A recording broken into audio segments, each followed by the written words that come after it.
in Baton Rouge. Got Casey Gaines and Jacob Beck back there on the ones and twos. Busy stuff today. Sharie Fishak's going to move up into hour number one. Same schedule's all thrown off this week with the short week and the Thursday night game. So Sharie will be with us 15 minutes from right now to talk black and gold. Glenn West in his normal spot covers the Tigers for Go 24/7.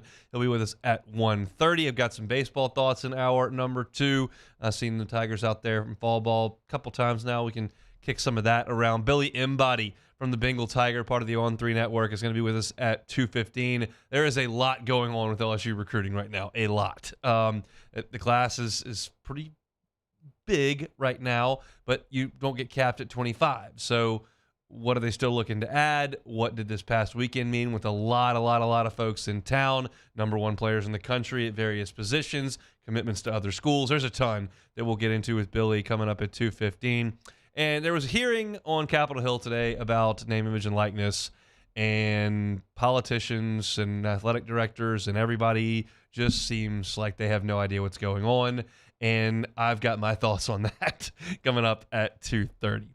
But let's start today with Jaden Daniels. We have talked about Jaden Daniels a lot for good reason. He's been sensational. The question is, can he win the Heisman Trophy? And I don't think it's unreasonable in any way, shape, or form to suggest that he is behind the eight ball when it comes to winning the Heisman Trophy. Michael Penix, in his performance for an unbeaten team on Saturday in the game of the week, leapt into the lead. The Athletic does a straw poll every week moving forward. Every single person on the straw poll voted for Michael Penix to be the Heisman Trophy winner, first place. Every single vote went to Michael Penix. You look at the odds at this point, Michael Penix is minus 140, so you have to bet $140 to get $100 back on Penix to be the Heisman Trophy winner. Dylan Gabriel's second at plus 900. J.J. McCarthy and Jaden Daniels are right there in the third slot at plus 1,200. So right now, Jaden Daniels is not the front runner for the Heisman Trophy, but he can still win it. Let's lay out the situation as it sits here, and trust me, I did not think in December of 2019 we'd be having this discussion 4 years later. LSU went through a pretty dark period with quarterbacks, and then we saw Burrow and went, man, we may never see that again. And we may never see that again. That was awesome. But this is really good too. So Jaden Daniels at this point, as I lay out some numbers for you, and I know numbers aren't the greatest on radio, but you'll understand, he's completing 73% of his throws. That's fantastic. He's throwing for 328 yards per game. That is awesome. He's thrown 22 touchdowns and 3 interceptions. I think when a lot of people who may not watch Jaden Daniels play every week might be surprised to go, oh, he's throwing for 330 a game?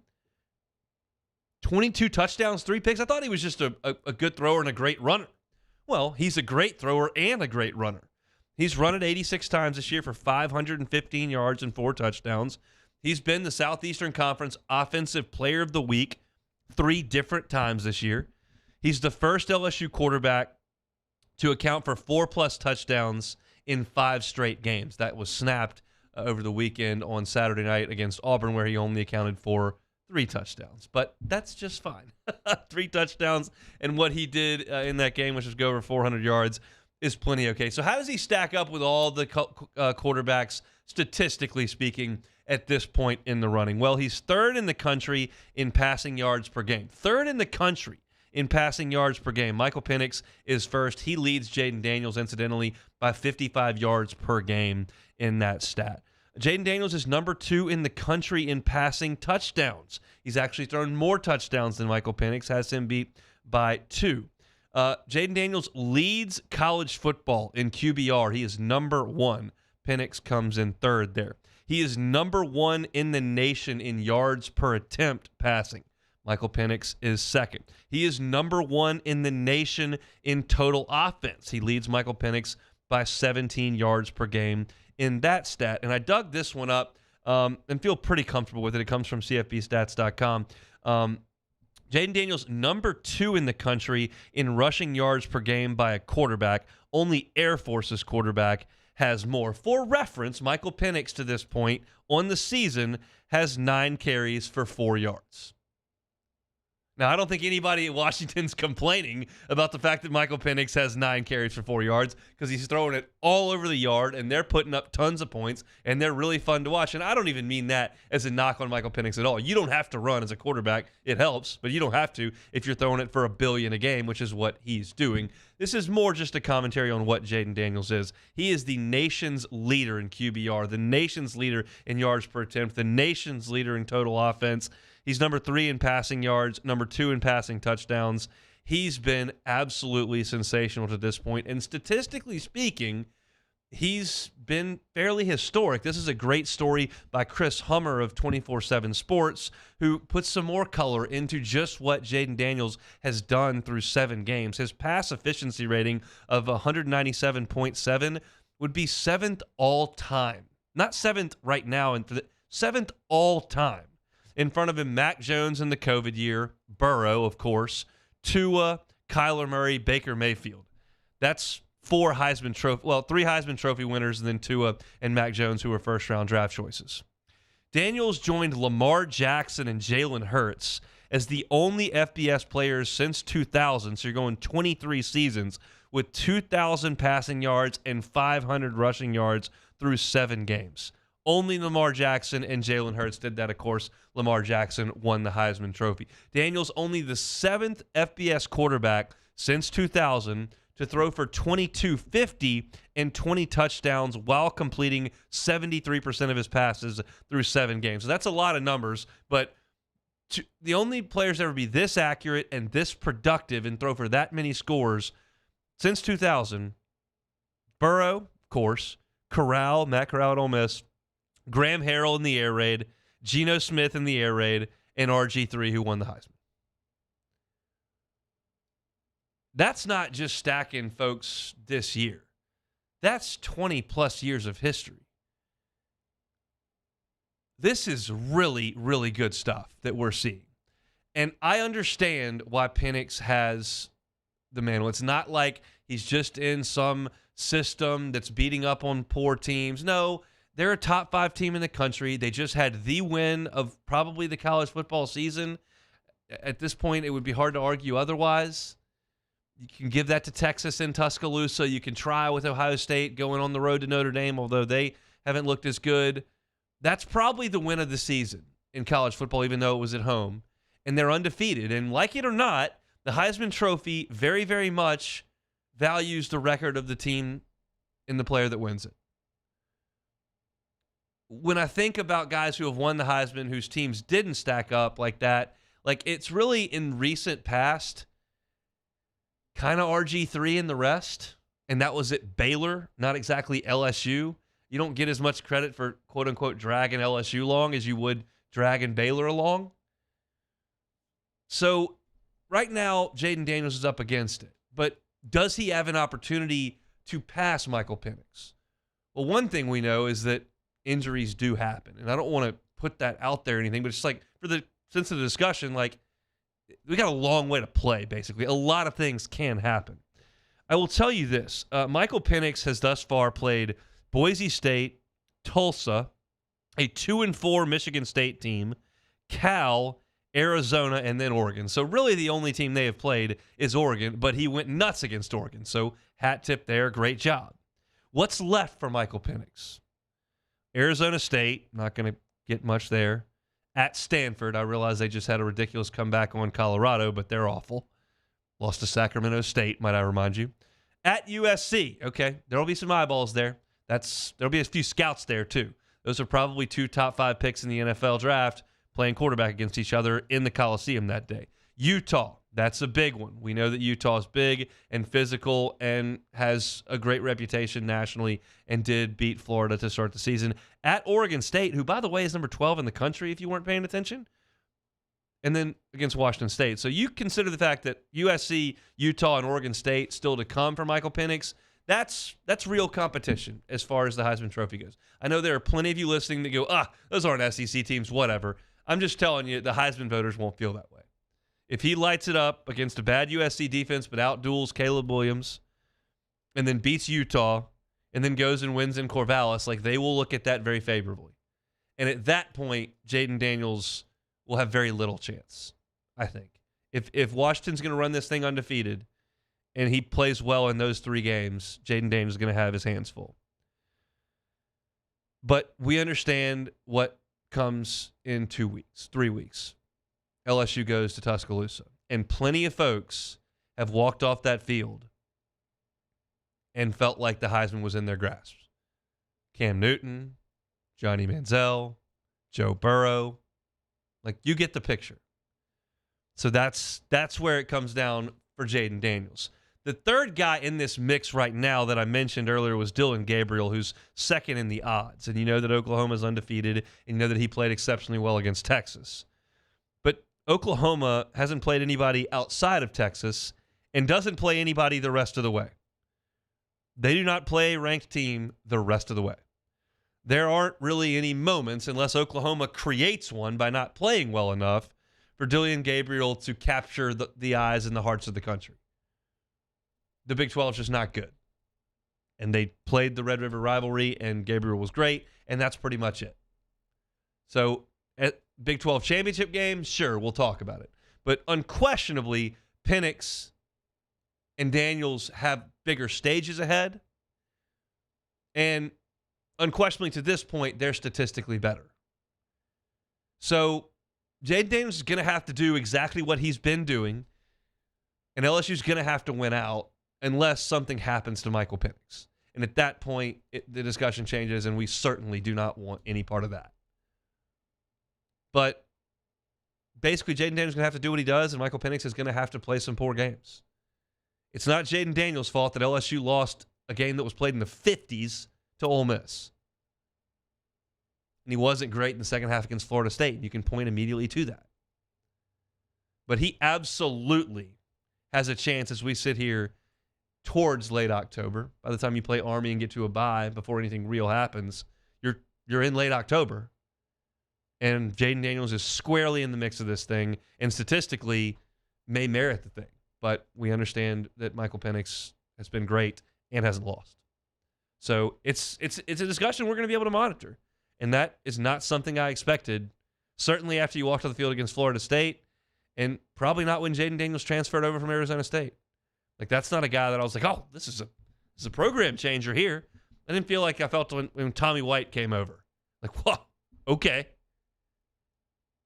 Just thought it was another quarterback that was going to compete for the starting job. All of a sudden, you look up right now, very, very much in the mix for the Heisman Trophy. Let's hope he can get that to the house. All right, still plenty to get to here on a Tuesday edition of the Hunt Palmer Show. When we come back, Sharie Ishak talking about the disaster that was the Saints game on Sunday and what to look forward to Thursday night in the Dome. It's the Hunt Palmer Show.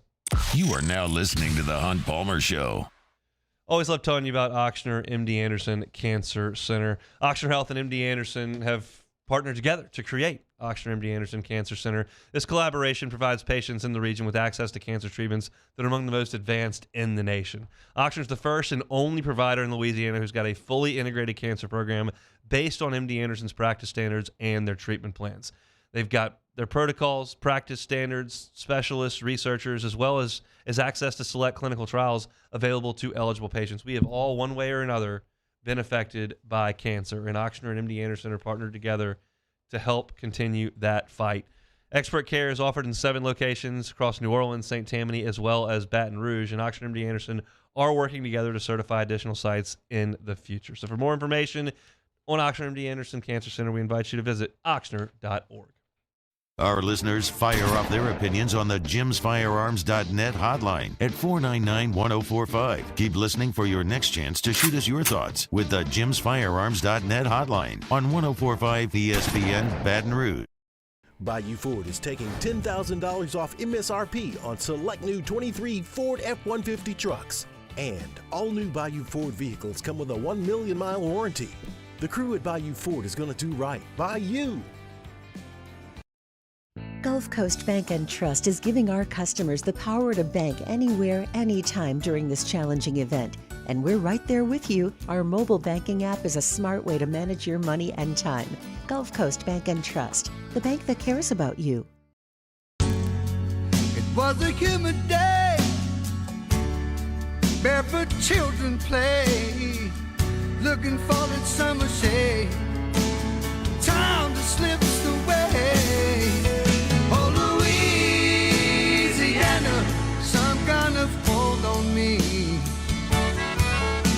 like cyber stumps.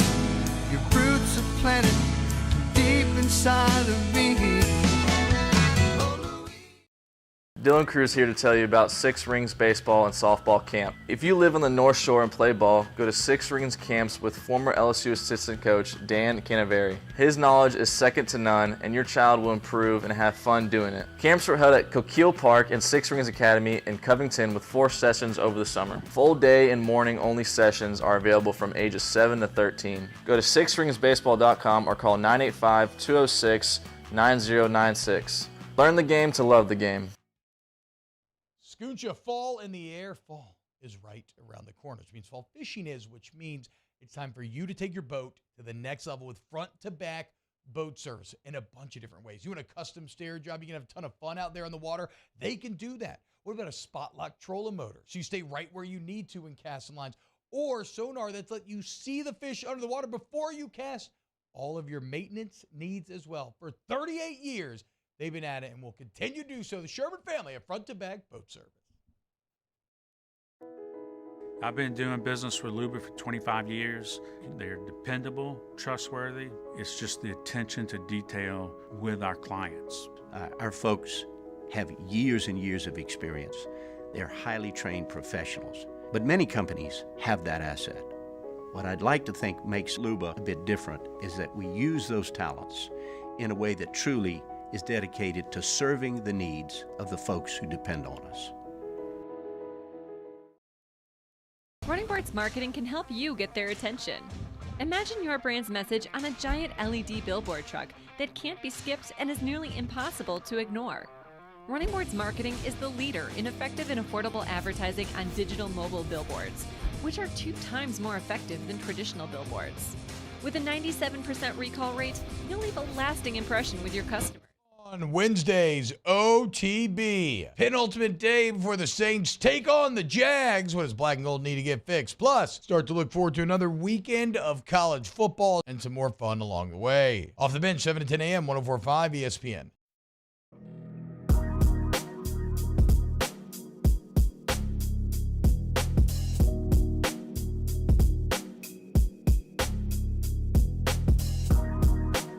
You're listening to the Hunt Palmer Show on 104.5 ESPN Baton Rouge.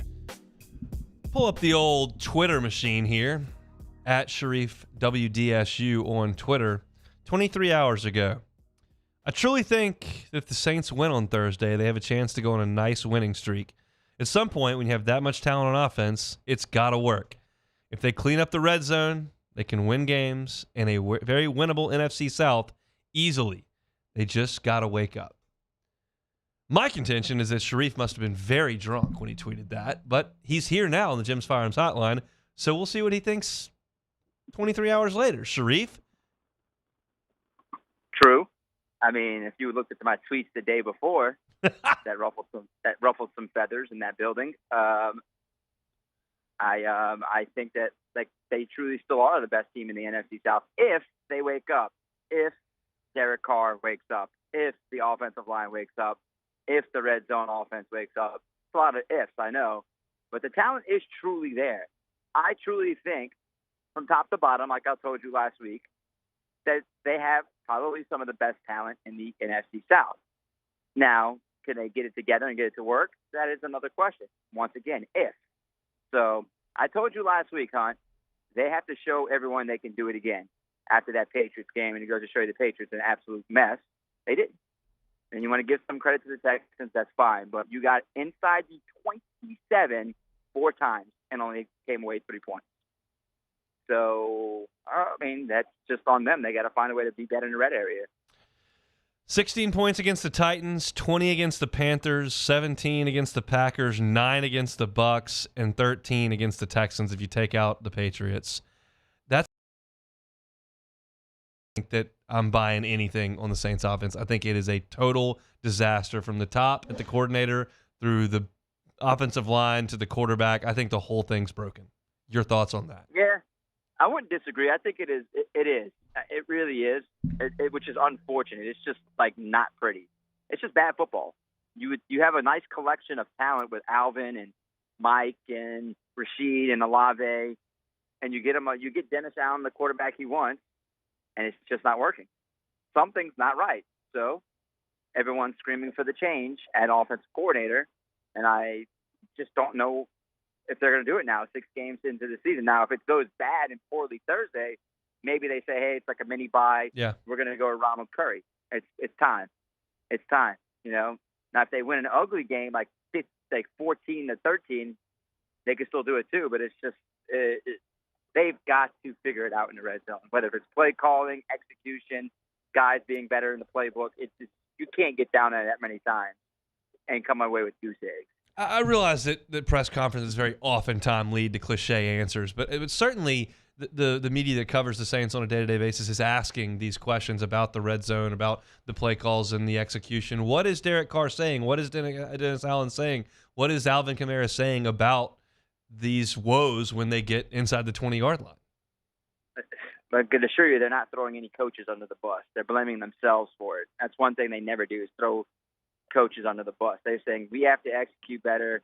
Something tells me it feels like it's a playbook thing. Some guys aren't getting into the playbook and understanding the plays and running wrong routes, miscommunication. That was a thing yesterday with Derek Carr talking about miscommunication and not being on the same page, which is not great 6 games into a season. You shouldn't have that many issues when it comes to miscommunication. That's just an area you should have cleaned up before the season starts. Maybe if you have that issue after the first game, I get it because it's game 1 with Derek Carr, new quarterback, somewhat of a new offense. But you're through game 6 and you're having a lot of miscommunications with your receivers, and it's just, you know, that one intentional grounding near the end of the game by Derek Carr, it's just like, what is going on here? That shouldn't happen. What's your assessment of Derek Carr after 6 games? He is what he is, an average quarterback. Average. He's okay. I never thought he would be like a top 10 quarterback, top 8 quarterback. I mean, he's 17, 15 to 18 in the NFL. I mean, you knew what you were getting, and his red zone struggles were well documented whenever you signed him. And, you know, you give him a top 10 defense, it's supposed to be better than that, and it's just not. And the one thing I do appreciate when it comes to Derek Carr and his press conferences is his accountability. He does take the blame. He's like, hey, I got to be better. We've got to execute better. After a while, like I've said many of times on this show, saying is great, but you have to start showing. Saying and doing are 2 different things. They're not doing it; they're saying it, and that's where the problem lies. They're not doing the things they're saying. I worked with Brandon Taylor on the weekends, and he very famously played on great LSU defenses that struggled offensively at times. And he's talked about the friction that can create in a locker room or on the practice field or on the sideline during game day when tensions are high. Is there any sense of that with the Saints right now where the defense saying, look, man, give up 20 against the Texans. We pitch a shutout against the Patriots. We give up 18 points in Green Bay and lose, and all of a sudden they're just not getting that reciprocated from the other side. Is there any inclination of any fracture there? Not yet, but you can. If it continues in this direction, you know it's going to happen. I mean, it's just human nature that if you're keeping up your end of the deal and you're carrying the team and the offense is just flat and not giving you anything and you're putting us on the field for most of the game, yeah, naturally you're going to get upset and you're going to get mad about it. I mean, the lucky thing for the Saints defense, they got a lot of veterans with Tyron and Cam and DeMario to try avoiding any of that from happening. But does that mean it's not going to happen? No. I mean, it could happen. I mean, it is a frustrating time. They're at a very critical point, not just, you know, for the season. They're at a critical point with this franchise, what they're going to do moving forward if they cannot right the ship in these next 3 weeks. I mean, you have this game. Understand it's a short week. Don't know if Trevor Lawrence is going to play day to day. Almost feels like he's going to have superhuman power. He's going to end up playing. And then go to the Colts, not a good team. You play the Bears, not a good team. The Minnesota, you go there. You struggle there historically. But you've got to win these next 3 games. And I think it's at a critical point right now. You want to throw must-win on that one on Thursday? Oh, there's no doubt. I mean, Sunday's game was a must-win. This is a must-win. And this is definitely 100% a must-win coming off that game against the Texans, the way they played offensively. So what's the key? I mean, For the offense, something realistic that's not, hey, they just need to score some touchdowns. Like, is there a player they can lean on? What do we look at? Let me start here before we get into that. What is this offensive line going to look like on Thursday in your best guess? Because I have no idea. Well, I doubt that. I doubt that Ramczyk, who's in concussion protocol, James Hurst, foot injury. Doubt those two guys played. Now, you throw in Andrews Pete, Trevor Penning, who's came into the game and struggled again, continues to struggle, and not looking great for him. So you're looking at a line of, man, who are you gonna put at right tackle? I mean, Ruiz finished the game at right tackle, and he wasn't bad at right tackle. They never had that plan. Like Dennis said, going into the game, he could play right tackle, but that's what they had, and that's what they needed. They needed him to play. Now it becomes interesting. I'm interested to see, like, who they line up at right tackle. Are they going to really throw Ruiz out there? Because Penning's got to play left tackle. You got Pete, and you have McCoy. Max Garcia. It's dicey. And if it's a short week, maybe if it's a Sunday game, maybe Ramczyk could play. But historically, concussion protocol, you're out for that one game. That offensive line. That's another thing. Are they going to be able to do anything offensively because the line's banged up? And they can blitz the house. That's a team that pressures and likes to pressure. So, and they're going to, knowing that those two guys are out, they're going to bring the pressure on Derek Carr. Knowing all that, let's play a game here. If I told you that the Saints would score 14 points on Thursday, would you take that and play the game? Trevor Lawrence is not going to play, and the Saints score 14. Would you take that, or would you want to watch him play? No. Would you take 17? No. Would you take 20? No. 21? Then he scored at least 21 to 24. Okay. Even if Beathard plays, I still think this offense. The defense is going to do it, but in terms of looking ahead and moving forward and confidence for that offense, they need to get into the 20s. Enough of these teams. The teams is just disgusting. You've got to get out of the teams. You've got to find a way to strike in the 20s. Their excuses are done. They've gotten into the 20s over 20 because they scored 20. They've done that one time this year in 6 games. Yes, right. So, they've got to find a way to get into the 20s. And look, they can lean on Alvin. They have the thing is Alvin last week before the game said, "Hey, Pete," and he was kind of jokingly saying, "I went up to Pete, hey, call the running plays." The offensive line says, "Hey, call the running plays. We want to run the ball more." He said it laughing and joking, but you know what? He's being truthful. He wants to run the ball more. They want to run the ball more. But if they can't block, you can't run it. That's the thing. They were at times in the game running the ball effectively. But once they got into the 20-yard line, it was like a brain lapse. Throwing the ball 4 straight times is unfathomable. You had one timeout in your pocket. You should have worked the middle of the field and got the first down and had a chance to at least tie the game. That fourth down play to Alvin Kamara, that's unacceptable. You've had 2 downs before that to get 4 yards or 3 yards. And I just don't understand what is going on with the execution and players not knowing the plays. That's stuff that shouldn't happen in Game 6. Only way to cure it is win. They'll try to do that against the Jaguars. 7:15 kickoff on Thursday. Sharif will be there, and we'll talk next week. Thanks, Sharif. Anytime, Hunt. Sharif Ishak, WDSU on the state of the black and gold. Let's take a timeout. Come back. Glenn West, go 24/7 talking Tigers on the Hunt Palmer Show. The Hunt Palmer Show. LWCC is Louisiana loyal, elevating and celebrating champions of Louisiana. Marucci Sports, a champion of Louisiana. We've been telling you about them all fall. Perfect time to tell you about Marucci because a lot of their athletes playing in the postseason, getting things done. Marucci started right here in Baton Rouge, not just outfitting major leaguers and professional players and college players with awesome equipment. They do so much more. They're a growing business that attracts talent to Louisiana, that keeps great talent here in our state. They're a tourism boon to the city of Baton Rouge, the Marucci World Series each and every July, where it brings thousands of youth athletes and coaches and parents here to compete. Truly a champion of Louisiana. If you know a champion of Louisiana, LWCC.com/champions, nominate a champion of Louisiana so that LWCC can tell their story as part of this campaign, and we can be just a small part of it here on the Hunt Palmer Show. Marucci Sports is a champion of Louisiana. LWCC is Louisiana loyal. In times of need, get a full list of phone numbers, websites, and other important emergency information on the Demco Stormwatch page at 1045ESPN.com.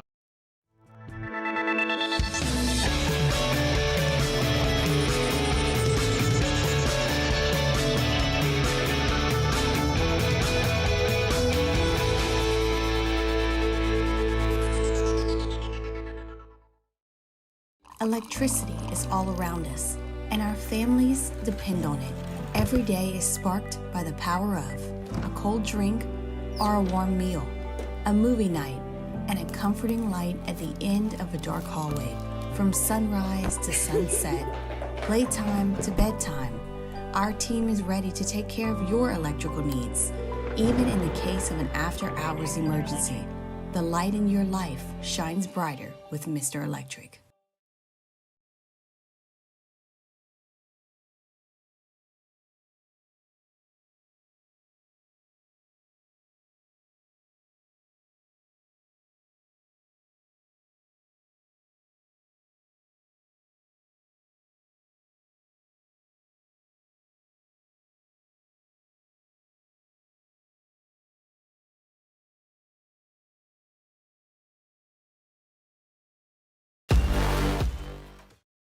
Dylan Cruz here to tell you about Six Rings Baseball and Softball Camp. If you live on the North Shore and play ball, go to Six Rings Camps with former LSU assistant coach Dan Canaveri. His knowledge is second to none, and your child will improve and have fun doing it. Camps were held at Coquille Park and Six Rings Academy in Covington with 4 sessions over the summer. Full day and morning only sessions are available from ages 7 to 13. Go to sixringsbaseball.com or call 985-206-9096. Learn the game to love the game. Scooncha, fall in the air. Fall is right around the corner, which means fall fishing is, which means it's time for you to take your boat to the next level with front-to-back boat service in a bunch of different ways. You want a custom stair job, you can have a ton of fun out there on the water, they can do that. What about a spot lock trolling motor? So you stay right where you need to in casting lines, or sonar that's let you see the fish under the water before you cast. All of your maintenance needs as well. For 38 years, they've been at it and will continue to do so. The Sherman family of front-to-back boat service. I've been doing business with Luba for 25 years. They're dependable, trustworthy. It's just the attention to detail with our clients. Our folks have years and years of experience. They're highly trained professionals. But many companies have that asset. What I'd like to think makes Luba a bit different is that we use those talents in a way that truly is dedicated to serving the needs of the folks who depend on us. At Relief Windows, we're more than windows. We're windows, doors, hardy plank, and vinyl siding. But our number one product... Charles Sandegriff joined us for the Wednesday edition of Live at Lunch from Modesto, Burbank at Nicholson. Scott Rabelais from The Advocate, Wes Reynolds from VEASAN, and professional sports handicapper Randy McKay among our guests. Live at Lunch, 11 a.m. weekdays on 104.5 ESPN Baton Rouge.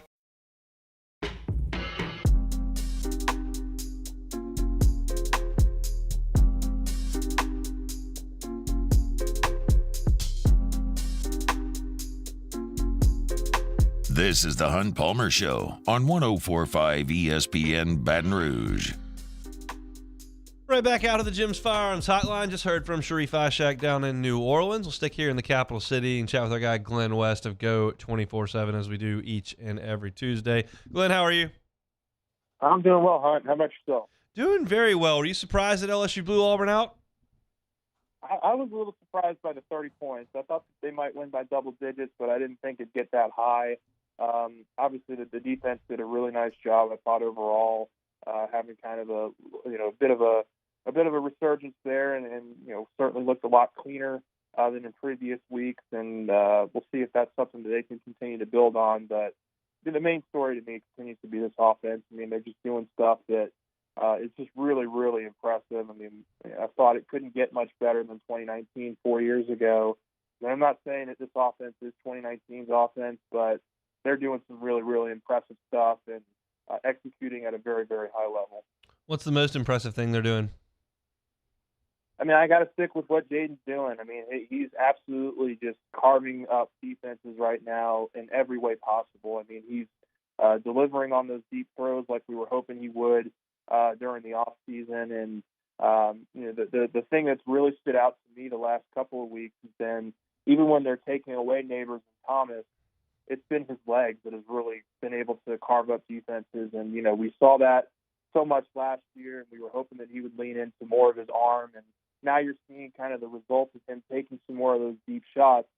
When defenses to start, to really close in on Neighbors and Thomas, it's allowing Jaden to have these free reigns, to pick up 15, 20, 30, 35-yard games with his legs.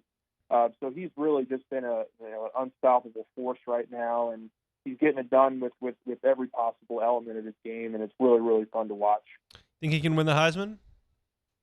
I think he can certainly get to New York. I don't know that he can win it. I think LSU would obviously have to run the tables from here until Heisman Day. That's certainly a possibility with the way that this offense and he's playing right now. But to say that he's going to overtake a guy like Michael Penix or a couple of the other players that are undefeated right now, wouldn't go that far yet. But he's certainly making it a conversation, and wouldn't be a bit surprised if he winds up in New York, at least at the ceremony. How much of Garrett Nussmeier do you expect to see on Saturday? I don't know. I think probably what they'll end up doing here is if they get a comfortable lead here after 2 or 3 quarters, I would imagine they put Nuss in. But to be quite honest with you, I don't know that they're going to let Nussmeier throw the ball for a whole bunch of yards. I mean, I think probably especially when you're facing a team like Army, you have a lot of respect for those guys. You're probably not going to try to run up the score with throwing him for a ton of yards or anything like that. So I would expect it to be kind of a similar role where he maybe comes in and plays a handful of series, but it's going to be mostly handoffs, that kind of thing. Maybe if they pull ahead by 2 or 3 touchdowns, maybe they'll put him in for a few series there to let him throw the ball a little bit. But I don't know that we're going to get the impactful full version of Garrett Nussmeier this weekend, and one that will really tell us a whole lot outside of him making a few throws and just a bunch of handoffs. I mean, we Les was around long enough that we knew that the backup quarterback was just never really going to get into one of these games late. They were just going to leave the starter out there for almost the entire time, and then maybe for one drive hand it off. And I'm curious if you think Brian Kelly may think about Jaden Daniels' health and just say, hey, man, we're up 30 here midway through the third. They've scored every time down the field. We probably need this guy in a couple weeks in Tuscaloosa. I think Nussmeier can take it from here. Just take the helmets off. Yeah, that's probably what I was thinking too. I mean, even if they get up by, I would say don't even have to get to 30 points. I mean, I think if you have a 3-touchdown lead, for example, somewhere in the early part of the second half, absolutely turn it over to Garrett a little bit and let him throw for maybe a touchdown or something. Let him maybe just get his feet wet with his arm. But like I said, I don't think that they're going to pull a situation where they pull Jaden at half and when they're only up by a couple scores and put that on Nuss. I think that's probably a little bit too much. But I do think that they're going to give him some opportunities. But how significant of opportunities they are, I just don't think they're going to be huge significance in terms of just letting him throw it and getting him involved in that way with the offense. Here's the same discussion we had after the Mississippi State game. How much of Saturday's defensive effort was LSU figuring some things out, and how much of it was Auburn just not being very good on offense at this point? Yeah, it's a little bit of both for sure. I mean, Auburn certainly did not look like a very competent SEC offense. I mean, they came in bottom of the league in total yards, and but look, the strength of their team coming in, we knew this was going to be the run game. They averaged 202 yards on the ground. And LSU held them to about 130, 140, something like that. And a lot of those came in garbage time. So I think you absolutely can take something away if you're the front seven. I think that those guys played really well. Parrish Shand is a guy that I really kind of noticed. He had a season-high 6 tackles, a tackle and a half for loss. He had a pass deflection. And, he was basically a rotation piece for most of the game. So, they're getting contributions from a lot of different guys up front. I thought it was interesting that they kind of really didn't lean into Whit Weeks much. I thought that his role had kind of been solidified, but I guess that they're, they really liked the matchup with Omar Spates being back, but would like to see more of him going forward. But I do think that LSU's defense did a nice job, particularly in the front seven. I thought the secondary held up well after some some early aggression from Auburn, which we didn't really, I don't think, expect, that they were going to throw the ball so much at the beginning of the game. But, I thought that those guys settled in well. Alexander had a nice couple of pass breakups, almost had an interception opportunity there. But, I thought it was an overall another positive. You just really wanted to see the defense put together 3 or 4 solid quarters. And when you can just get this defense to be average, just to do their job, it's something we've talked about for a couple weeks now.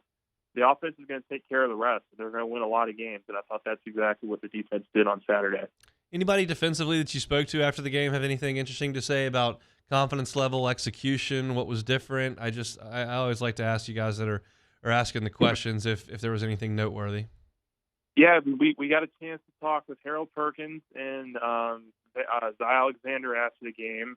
Not the eloquent, loquacious talkers that you would probably hope to get after a game like that, but they did their job. They did a good job of kind of explaining to us that they just feel very confident. I think the biggest thing here, and we asked both players about this after the game, is that there's something to be said, I think, for having a scheme that you can stick with for a couple weeks, and everybody kind of can get on their own, get on the same page and kind of understand their roles. I think that so much of the first month of the season was just trying to figure out roles and best ways players can impact the game.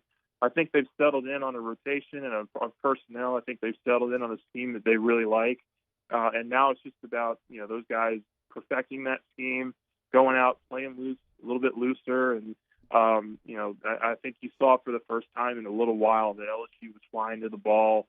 They seem to be more decisive about their tackling, about their decision making with their assignments, and all that stuff is extremely, extremely important as you're trying to build some confidence with this group.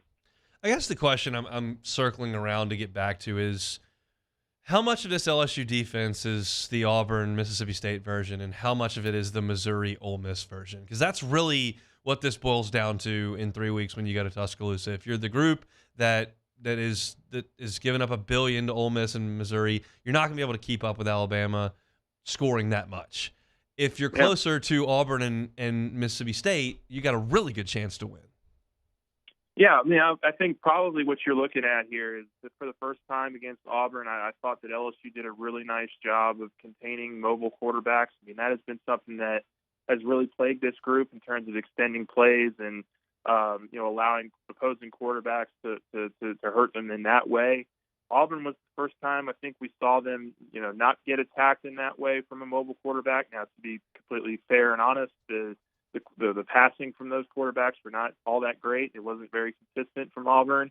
I think you'll probably see, for example, in a couple weeks against Alabama, Jalen Milroe will probably be a little bit more of a confident passer than the ones that you faced the last couple weeks against Missouri and certainly Auburn. But I think this really comes down to just them getting the scheme right, getting the personnel right. I think they've found that blend that they really like, and it's really, I think, just from here on out going to be about just finishing off plays. They've done a nice job of that the second half against Missouri and certainly last week against Auburn, and you just got to hope that they can continue to do that. I think the jury's still out on some of that stuff. I don't know that you have that'll have a very good answer for you until we get to past that Bama game, and if they can show some improvement in that way. But I think that's just kind of where this defense is at right now. All right, Glenn, thanks. We'll do it next week. Yep, thanks, Hunt. Glenn West, go 24/7 with us each and every Tuesday. Come back and close out hour one next. You are now listening to the Hunt Palmer Show. Boudreaux's Electric. Boudreaux's Electric, been owned and operated by Neil and Melissa Boudreaux for 40 years. They're a certified Generac generator dealer, a premier Generac generator dealer, top 3% in the country. Protect yourself from power outages. They happen all the time down here. It's inconvenient when you're just trying to watch a game. It's inconvenient when you're just trying to take a shower and the lights are all out. It's inconvenient when you do have to leave because a storm's coming in. But wouldn't you like to come back to a home that's been cooled, a fridge that's been running, a freezer that's been running? Boudreaux's Electric can help you with that. It's just a game changer to have that ability at your home. So call them at the same number that they've had for 40 years. It's 985-397-1562. 985-397-1562. All generators that Boudreaux's Electric sells you come with a free 10-year warranty. Free 10-year warranty. You cannot beat that. That number is 985-397-1562. Give them a call. Boudreaux's Electric. Our listeners fire off their opinions on the jimsfirearms.net hotline at 499-1045. Keep listening for your next chance to shoot us your thoughts with the jimsfirearms.net hotline on 1045 ESPN Baton Rouge.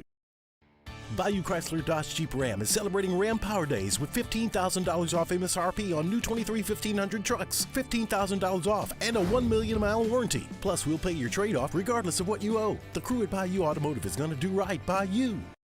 The world's leaders in obesity research, obesity medicine, and obesity science are right here. We're doing something that no one's ever done or trying to answer a question that no one's ever asked before. Pennington is a real jewel when it comes to research. We are finding the solutions to the world's worst chronic disease, which is obesity. Louisiana needs Pennington Biomedical.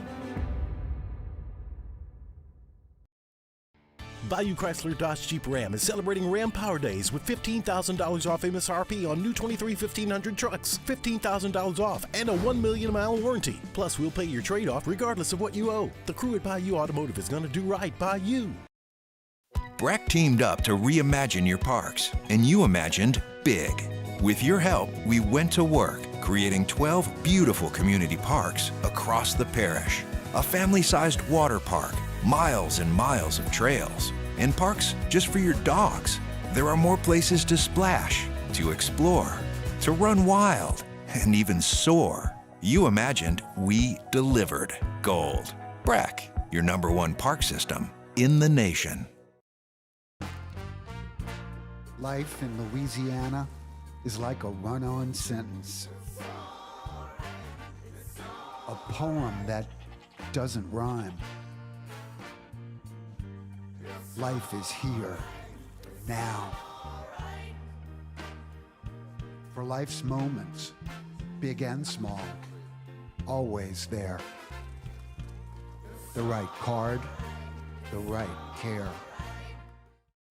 Dylan Cruz here to tell you about Six Rings Baseball and Softball Camp. If you live on the North Shore and play ball, go to Six Rings Camps with former LSU assistant coach Dan Canaveri. His knowledge is second to none, and your child will improve and have fun doing it. Camps were held at Coquille Park and Six Rings Academy in Covington with 4 sessions over the summer. Full day and morning only sessions are available from ages 7 to 13. Go to sixringsbaseball.com or call 985-206-9096. Learn the game to love the game. Electricity is all around us, and our families depend on it. Every day is sparked by the power of a cold drink or a warm meal, a movie night, and a comforting light at the end of a dark hallway. From sunrise to sunset, playtime to bedtime, our team is ready to take care of your electrical needs, even in the case of an after-hours emergency.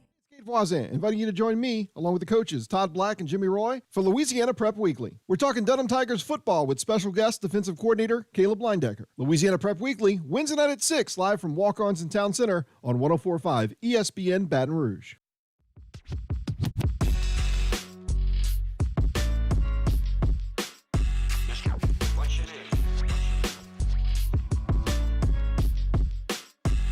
You're listening to the Hunt Palmer Show on 104.5 ESPN Baton Rouge.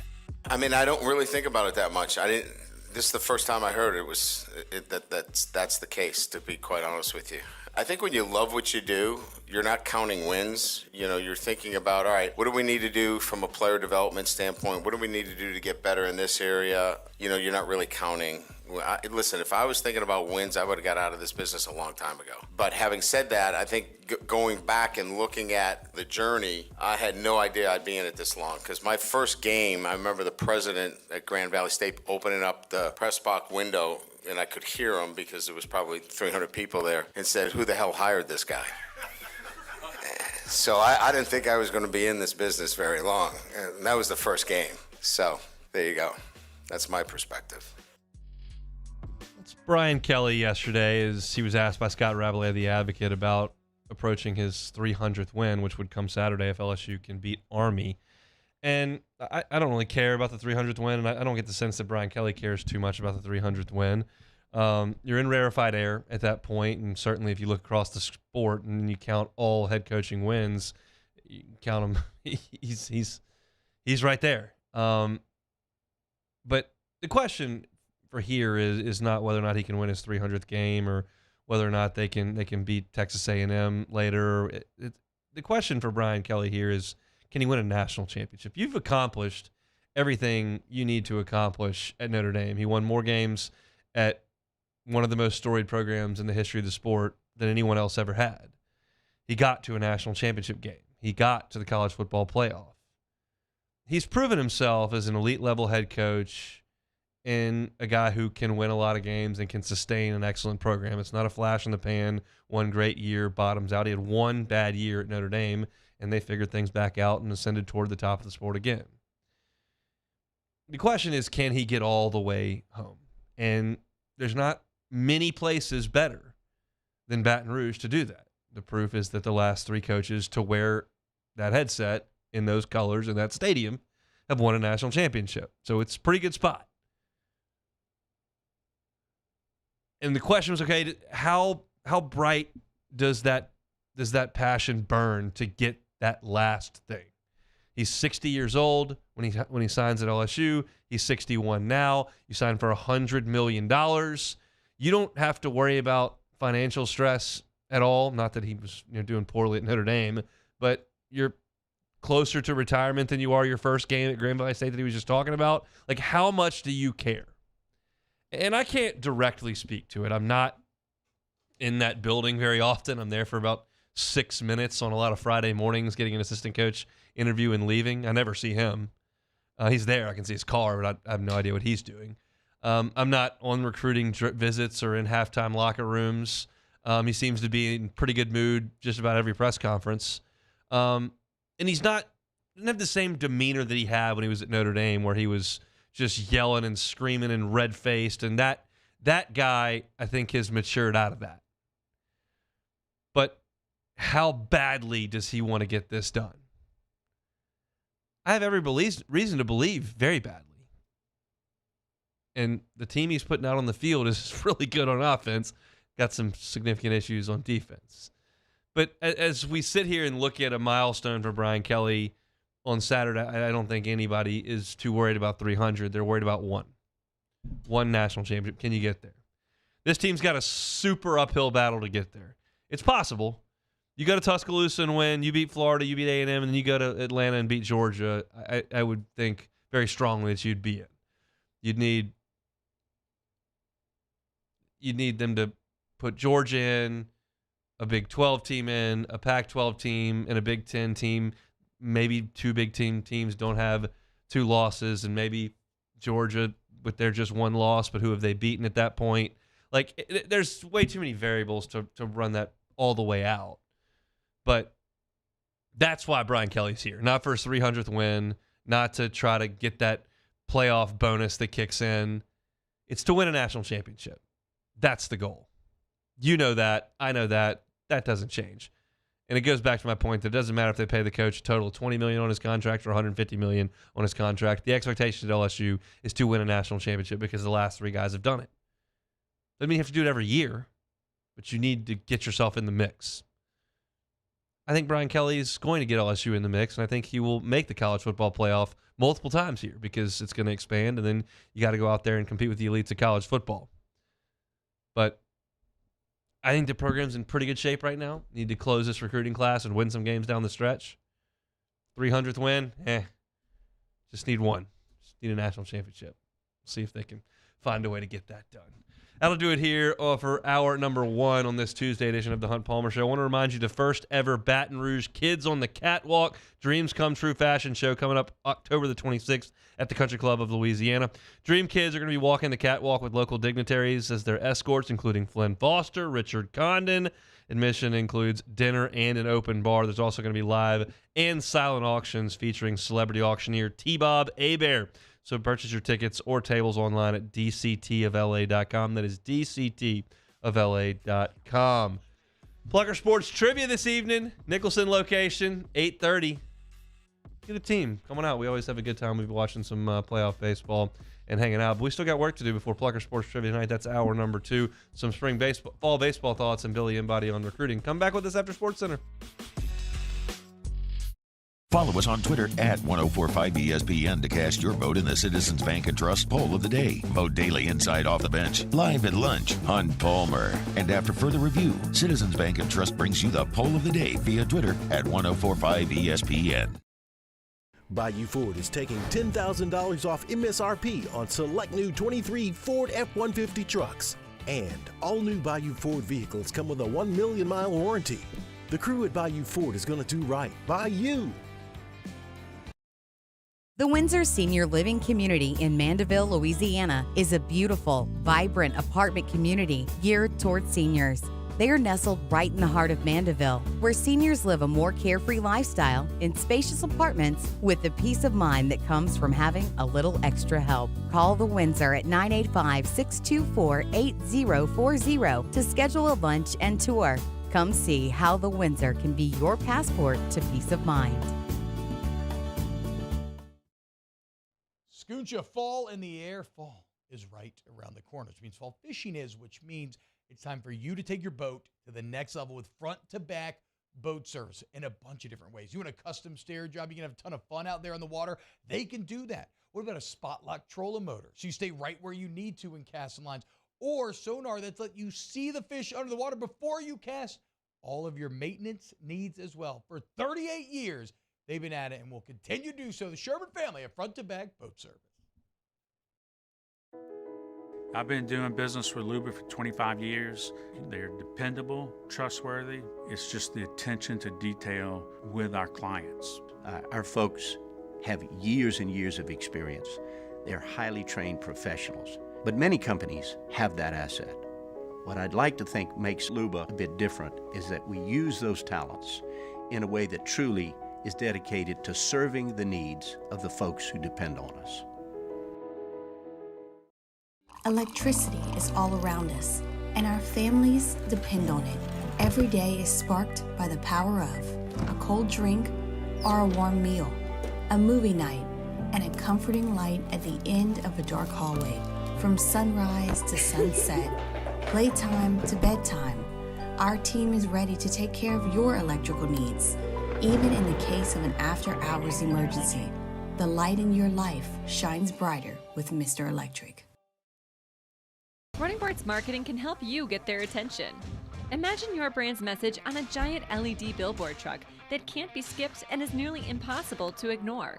Running Boards Marketing is the leader in effective and affordable advertising on digital mobile billboards, which are 2 times more effective than traditional billboards. With a 97% recall rate, you'll leave a lasting impression with your customers.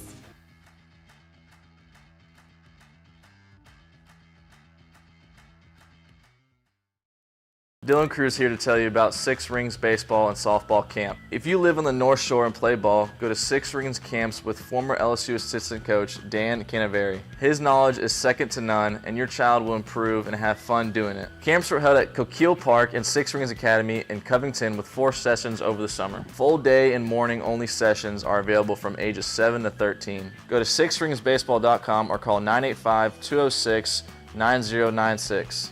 Learn the game to love the game.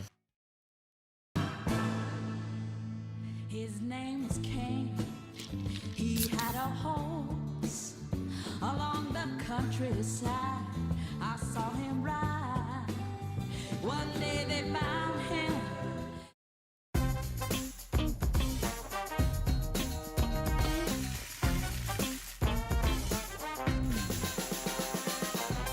The best kept secret in town is out. Discover Tallulah at the Renaissance Hotel on Bluebonnet.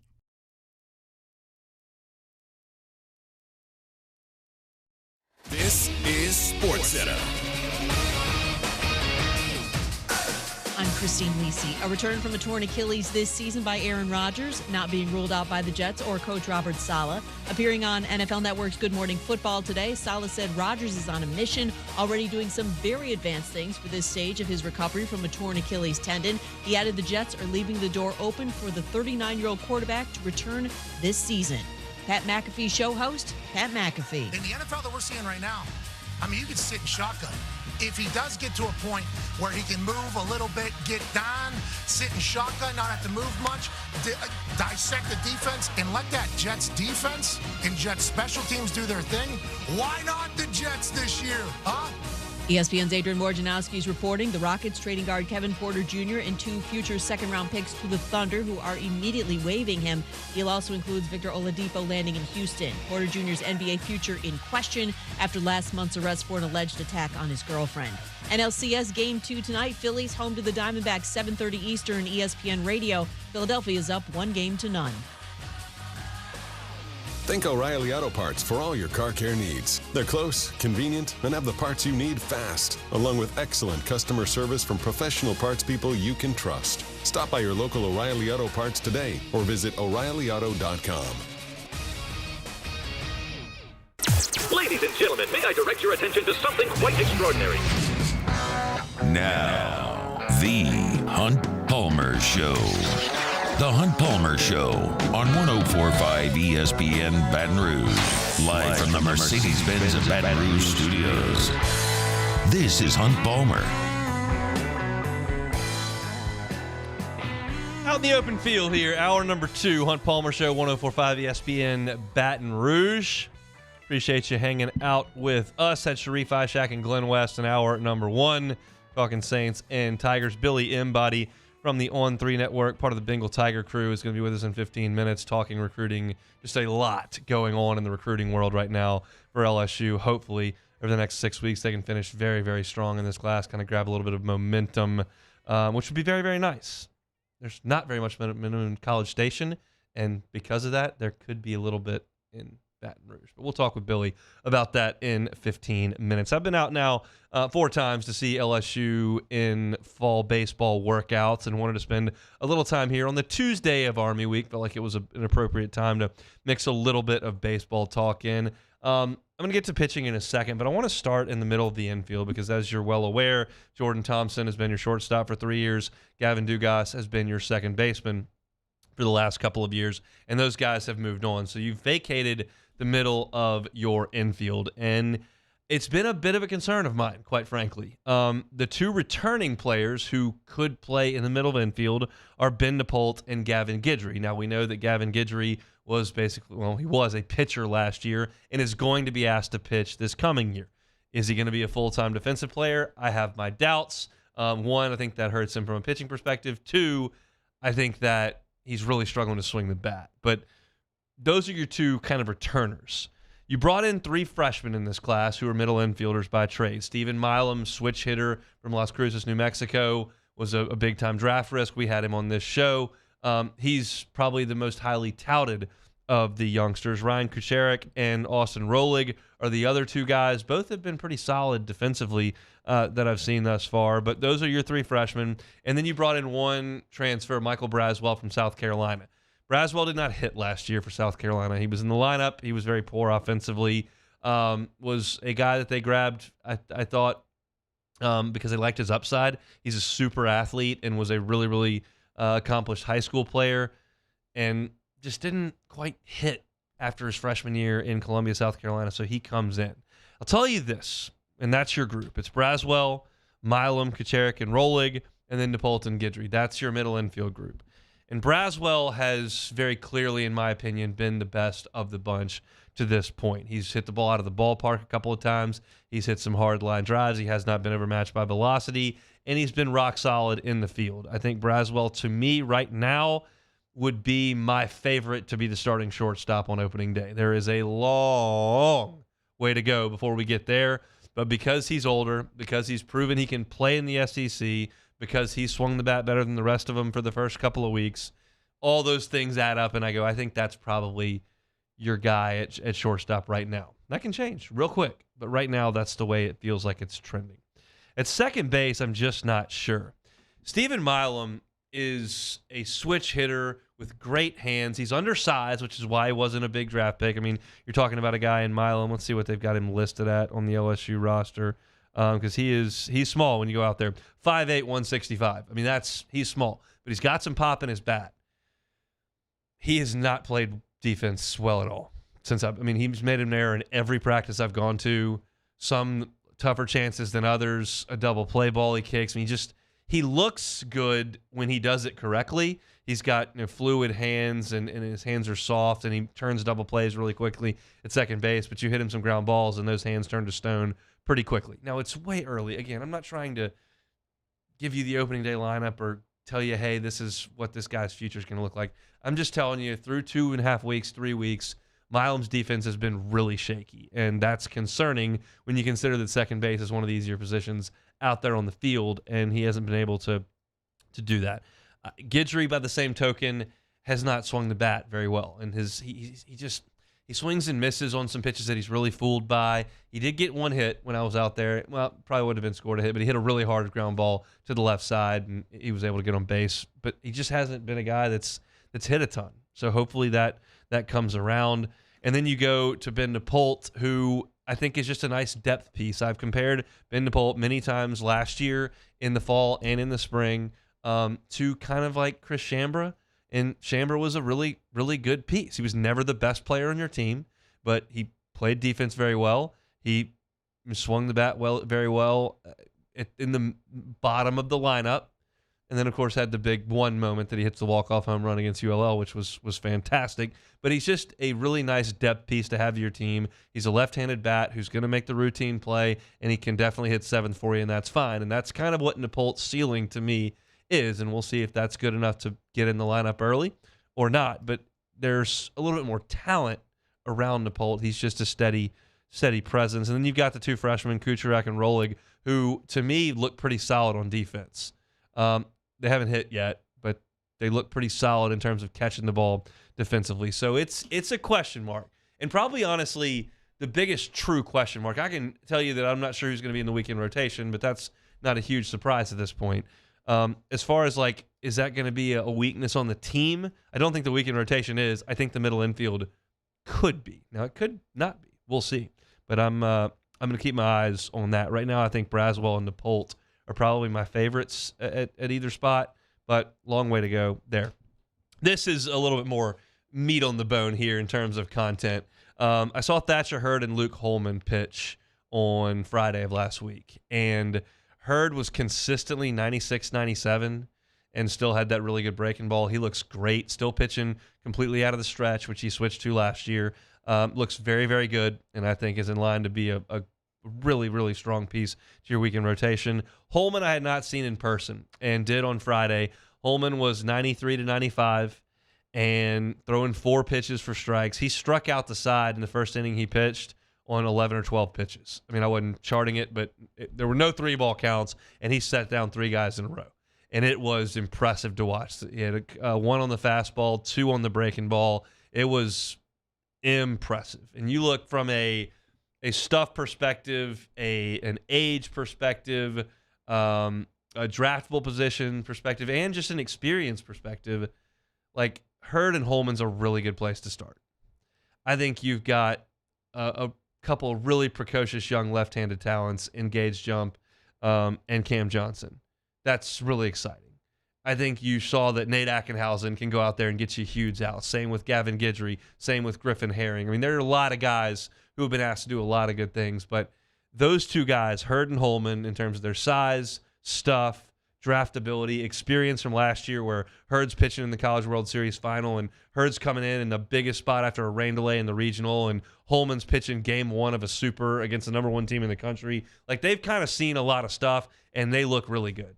And that was really encouraging. Not that I didn't believe it, but it was really encouraging to see them on Friday and see the high-end stuff that LSU's got towards the top of the rotation. Those 2 guys right now are the leaders of your pitching staff, in my opinion. Cam Johnson's got him buzzing a little bit over there. And the command's not there yet. And at times he's not as good with his execution.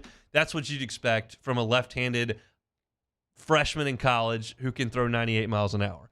If you're left-handed and you can throw 98 miles an hour and you execute pitches and your command's really good, you don't play college baseball.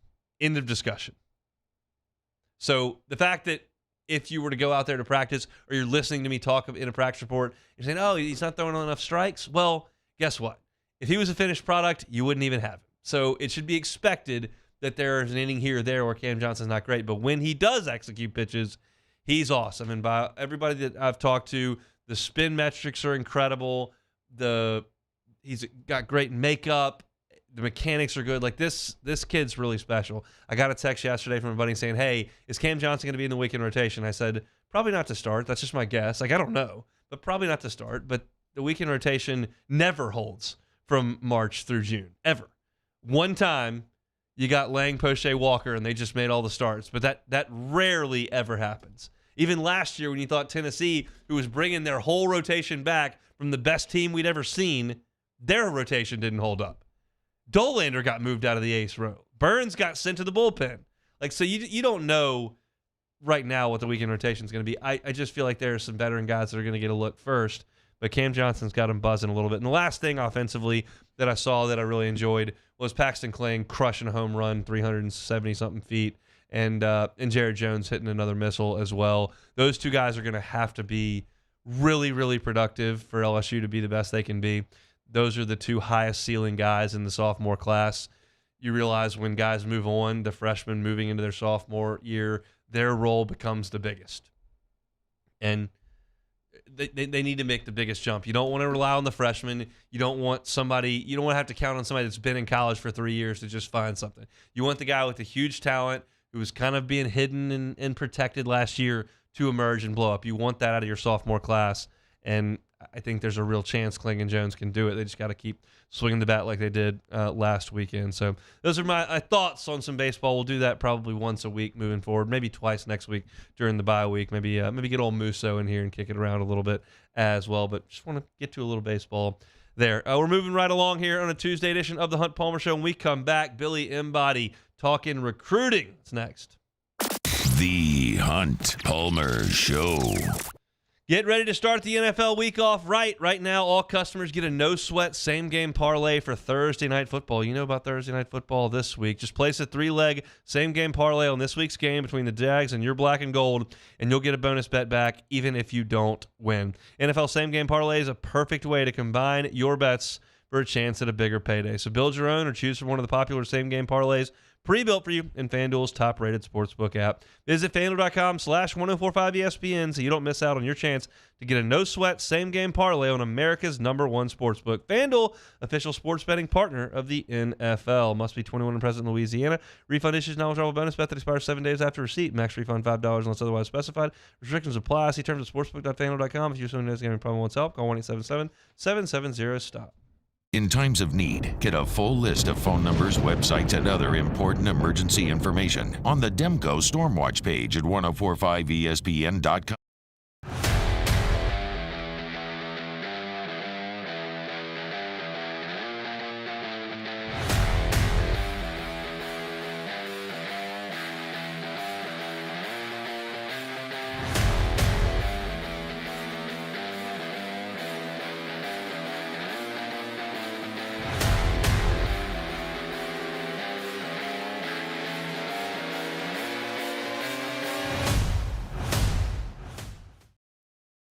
Scooncha fall in the air. Fall is right around the corner, which means fall fishing is, which means it's time for you to take your boat to the next level with front-to-back boat service in a bunch of different ways. You want a custom stair job, you can have a ton of fun out there on the water. They can do that. What about a spot lock trolling motor? So you stay right where you need to in casting lines.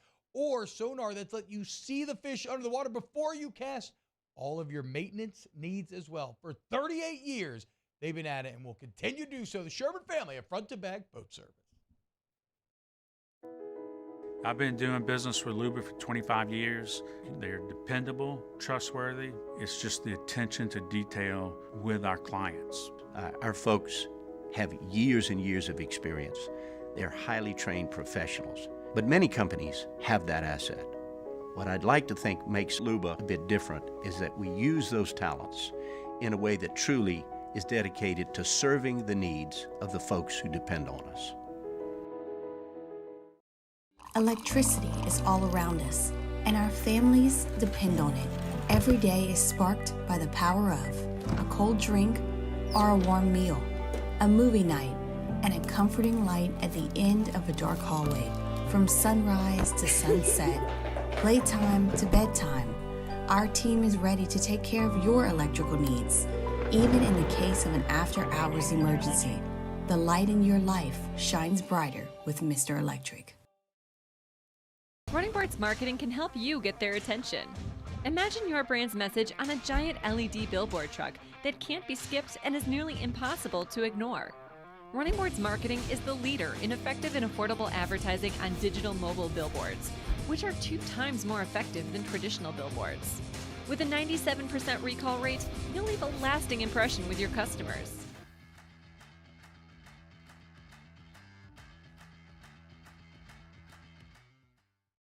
Dylan Cruz here to tell you about Six Rings Baseball and Softball Camp. If you live on the North Shore and play ball, go to Six Rings Camps with former LSU assistant coach Dan Canaveri. His knowledge is second to none, and your child will improve and have fun doing it. Camps were held at Coquille Park and Six Rings Academy in Covington with 4 sessions over the summer. Full day and morning only sessions are available from ages 7 to 13. Go to sixringsbaseball.com. This Sunday, we bring you 3 different NFL games, starting with our noon kickoff Lions at Ravens. Then immediately following that, we have the Chargers and Chiefs, and then our nightcap, the Miami Dolphins at the Philadelphia Eagles. Tune in here on 104.5 ESPN Baton Rouge.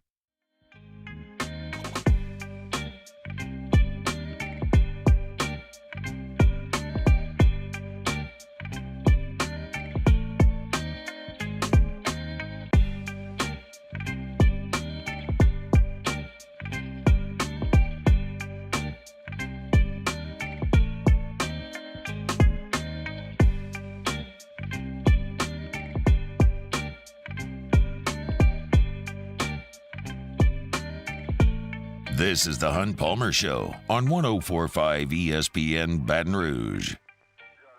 Moving right along here, Tuesday edition of the Hunt Palmer Show. Back out to the Jim's Firearms hotline we go. That is where we find Billy Embody, part of the Bengal Tiger crew over there with the On3 Network. Billy, how are you?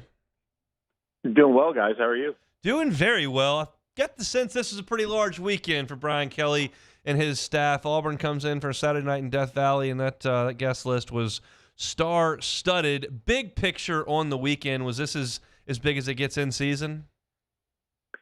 Yeah, I would say so. I mean, it's a massive weekend. I mean, anytime you have the number 1 overall prospect in the 2025 class coming in with Bryce Underwood and his family coming in to visit once again, 4th time in about 6 months, I would say, that he's visited LSU, and they continue to make their big push there. That is massive just from the jump. But then you end up hosting 3 Texas A&M commits in Draylon Miller, Gabriel Relaford, and Terry Bussey, all who sit in the top 100 overall prospects in the country.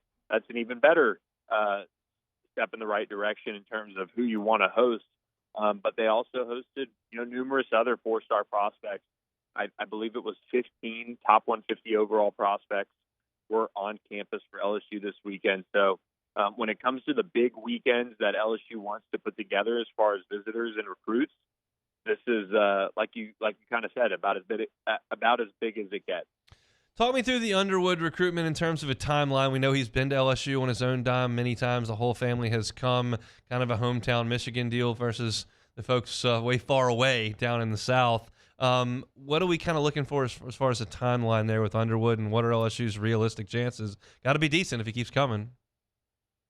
Yeah, I think they are decent chances. I mean, I think anytime you come down that many times, the interest is there, and Michigan is certainly doing everything it can to keep him in state.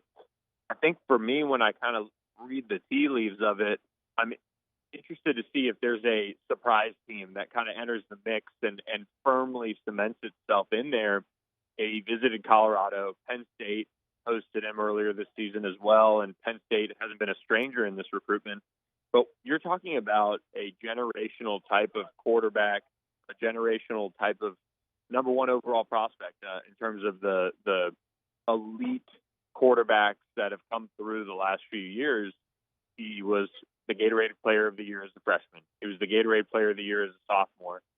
He's got 2 state championships. He's well on his way to a 3rd. You're looking at a prospect that so many more programs are obviously going to want. Is there somebody that emerges down the stretch as he kind of goes towards his early January decision date that get him on campus and catch his eye and kind of come in late. I mean, even Dante Moore, LSU fans will remember him. LSU had a lot of buzz there. He ended up committing, I believe it was to Oregon, and then he ends up at UCLA kind of last minute. So he was a 5-star. He was from the state of Michigan. But Bryce Underwood is even more impressive in terms of his resume and his talent. Joe Sloan has done an unbelievable job getting him to campus. He's done a great job building a relationship. Jaden Daniels recruited him a little bit as well. And this offense is absolutely humming. So everything's going in the right direction for LSU. Can they finish? Can they get him over the hump? Is going to be what I'm watching down the stretch as he tries to get his decision done so that he can then recruit for his class. Yeah, recruiting momentum is certainly a thing. You mentioned 3 Texas A&M commitments that came in with Terry Bussey, Gabriel Relaford, and Draylon Miller. Not often that, well, it is often, but it's noteworthy when committed players decide to go somewhere else. A&M wasn't in town this weekend, but does LSU have a chance with those 3 as A&M kind of continues to leak some oil? Yeah, the interesting thing to watch is obviously A&M season, and if they crater, will we see them have that mass exodus and guys like finally see what has been going on under Jimbo Fisher for a minute now, and will they make a move elsewhere? These are 3 guys that if you're LSU, this is why you've kept recruiting them. This is why you've kept your name in the mix there, is because maybe those guys will look at the on-field performance and say, you know what, yes, I feel like I can help, but I want to go somewhere that's maybe a little bit more on the up. LSU did win the SEC West in year 1 under Brian Kelly.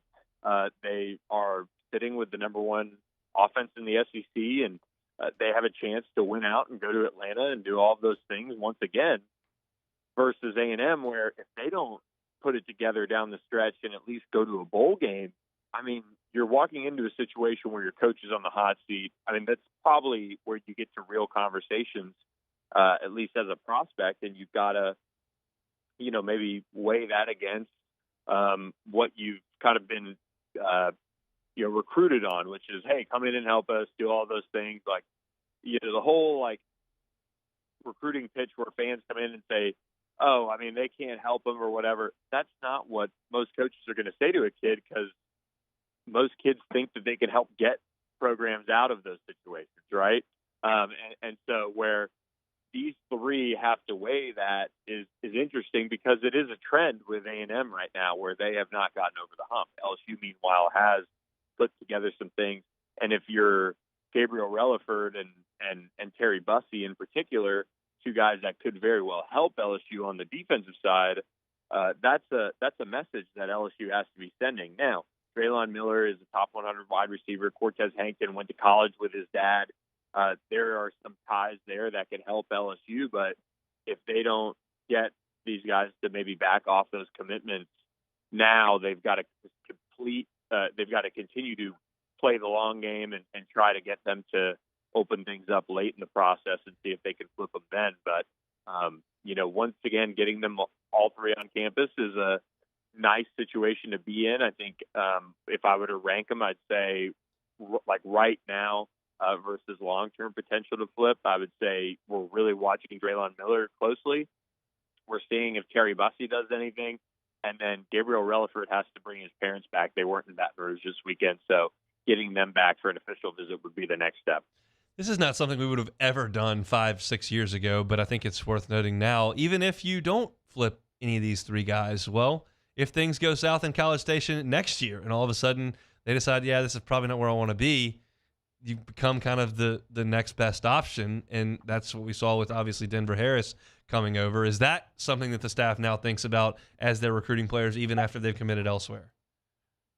Yeah, and it's just kind of why the college game is just so wild right now on the recruiting front, and why they probably need to try to find ways to lessen the load on these coaches, because you've got to recruit through the whistle so that these guys keep you in mind if things don't work out. Or even there's some prospects that know they can go to X program, and I'm not saying this about A&M, I'm saying this about anywhere, but they can go to X program and collect, so to speak, and then enter the portal and go where they really want to go.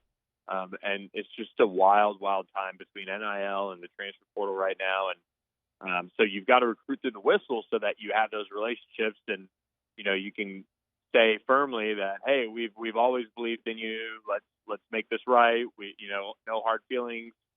Come to LSU, and so it's definitely something the staff thinks about for sure. Decommitment from LSU today. JoJo Stone decides to open up his recruitments. What can you tell us? Yeah, JoJo, I went and saw him in that big matchup between Langston Hughes and Carrollton, and he got nicked up pretty early in that one. And, just as a senior, he hasn't really put it together in terms of being this explosive slot that LSU thought when they got him. And he just, I think it's kind of a mutual parting of ways, to put it, plainly. They had him on campus. He shut things down in the summer again and said, you know what, I'm going to stick. Where LSU has to make hard decisions, and schools across the country have to make hard decisions. And LSU sitting it now without JoJo Stone, 24 commitments. That gives them a little bit more wiggle room with a out-of-state receiver who, just hadn't put it together, and he was injured and all those things. I just think it's just kind of one of those things where it makes sense for them to maybe make a move and try to reopen things for both sides and give him time to move on. So it's tough. He loved getting to LSU. He was here earlier this year, but it just seems like a mutual parting of ways. Billy, we appreciate the time, man. Thanks. Anytime. Thanks for having me. Billy Embody on 3 Sports, part of the Bengal Tiger crew. And, so I want to touch on both of those two things before we go to break, because I want to talk some Capitol Hill stuff coming up with some quotes from some ADs and some senators talking about the NIL stuff. But that brings up 2 different points on the recruiting front. One, you're recruiting these players. You're recruiting Terry Bussey, Gabriel Wellifer, Jalen Miller, who are all committed to Texas A&M at this point. And maybe all 3 of them stick and go to Texas A&M. Very possible, if not likely, that all of them do that. But there's also a distinct possibility that at some point in their college career, they want to go somewhere else, because a lot of people go somewhere else. That really doesn't even have anything to do, big picture, with how Jimbo's doing or what the buyout is or any. That just is the fact that a lot of people transfer. It just is what it is. So you want to position yourself as the next viable option. It's not something we would have thought about 5 years ago. Like, you still have to continue to recruit these players, even if they're going to sign and go somewhere else, because in 12 months you may say, hey, we're still here and we'd love to have you. That's not something we would have thought about. And then as far as the JoJo Stone situation, you can tell from what Billy said there is that basically it sounds like both decided let's do something different. And in LSU's perspective, you can say, you offered this kid a scholarship and now you're saying maybe look elsewhere. Like, that's not fair. And it's like, well, it kind of is fair, because at this point, JoJo Stone's got 6 weeks until the early signing period where he can look elsewhere and go somewhere else. And if he doesn't want to sign then, he can milk that thing all the way out to February and make a decision then where he wants to go. The same way that a player can up and leave a few weeks, a few months, a year into their commitment to a school. So as long as you're allowing folks flexibility, I have a hard time picking sides there. It's like, well, that's the way it goes. Teams got to fill a team with 85 guys. They think they can find 85 guys, and you're probably not part of the equation. Well, you got flexibility. I'm not really hurting you that much anymore. You pull a guy a scholarship 10 years ago and tell him you can't play while you're already on campus, he's got to leave and sit out a year or go to play JUCO. Now it's just wherever you want to go, make it happen. Same thing in recruiting. You hold a guy hostage, he can't make the next decision. LSU's giving JoJo Stone the opportunity to make that decision. So there are so many more layers to this than there used to be. Take it or leave it. It is what it is. So we'll talk a little bit more college football. I thought that the people on Capitol Hill today just made fools of themselves, and I'll give you some quotes on all that coming up next. You are now listening to The Hunt Palmer Show. Jersey Mike's. Highway 30 in Gonzales near the new Heritage Shopping Center. Love Jersey Mike's. Great place to get one of those delicious cold subs. The original Italian is their best seller with the ham, prosciutto, capicola, salami, pepperoni with that provolone cheese. I prefer the hot sub. I tell you that all the time. I love it. You order that chicken cheesesteak, throw the chicken right on the griddle, cut it up, melt the cheese over it. The bread is fantastic. They got great options. The bacon ranch chicken cheesesteak, I would strongly recommend. Also recommend Jersey Mike's for all your catering needs. They can do big boxes with 12 subs in them. You can just hand those out individually wrapped, or they can do individual boxed lunches, which are fantastic for feeding the office. If you got like a lunch and learn or something, or want to take that out on a sales call, Jersey Mike's always a fantastic option. If you check out the store, Highway 30 in Gonzales, near the new Heritage Shopping Center, 20% off to all listeners with their catering orders for Jersey Mike's. You can download that Jersey Mike's app. Consider them for your next lunch, next dinner, next tailgate party, high school football game. Always remember to make it Jersey Mike's. Our listeners fire off their opinions on the jimsfirearms.net hotline at 499-1045. Keep listening for your next chance to shoot us your thoughts with the jimsfirearms.net hotline on 1045 ESPN Baton Rouge.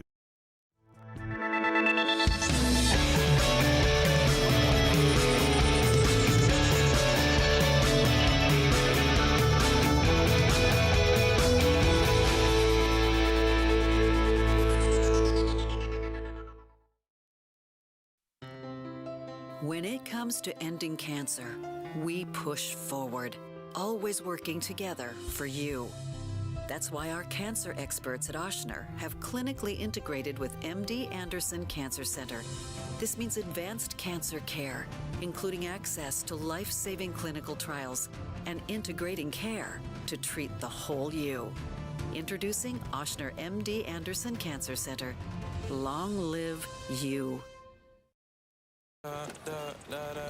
Step inside an Infiniti QX50, and you'll find a suite of driver-focused features tailored to your tastes. But most of all, you'll find luxury that lets you feel infinitely you. Visit your local Infiniti retailer today.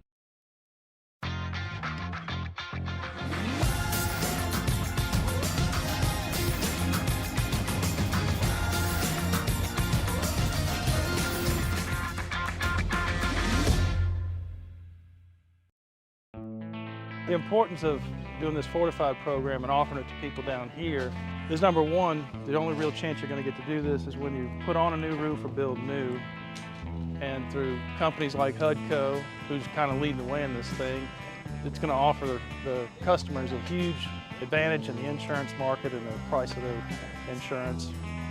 You know, we're not looking to make a fortune off fortifying. We're trying to give you a better product than our competitor at the moment.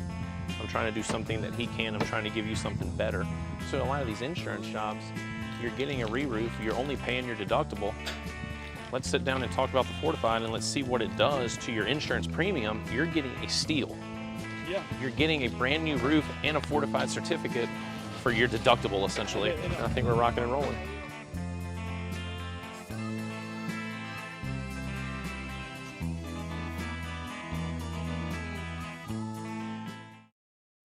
Scooncha, fall in the air. Fall is right around the corner, which means fall fishing is, which means it's time for you to take your boat to the next level with front-to-back boat service in a bunch of different ways. You want a custom stair job, you can have a ton of fun out there on the water.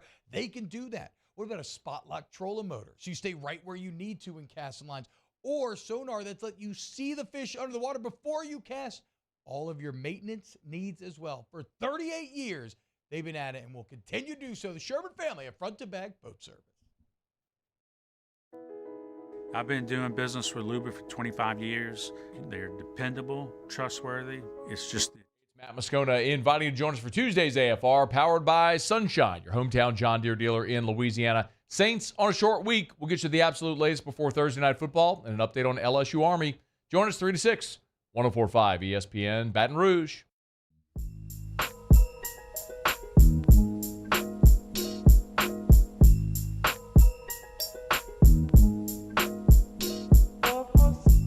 This is the Hunt Palmer Show on 104.5 ESPN Baton Rouge.